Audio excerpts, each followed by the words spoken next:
আমাদের টাকা দেবেন, এইরকম বিশ্বস্ত ছিলেন তিনি।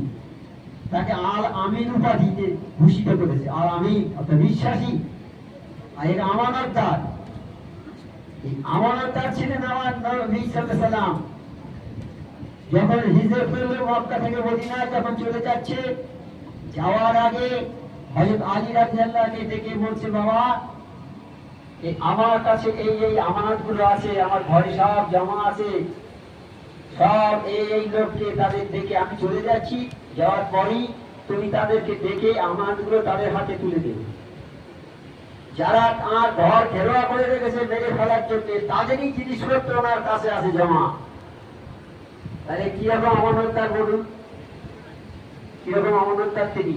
যারা ওনাকে মারার জন্য ঘর ঘিরে আছে, তাদেরই টাকা পয়সা আমার কাছে জমা আছে। উনি আমার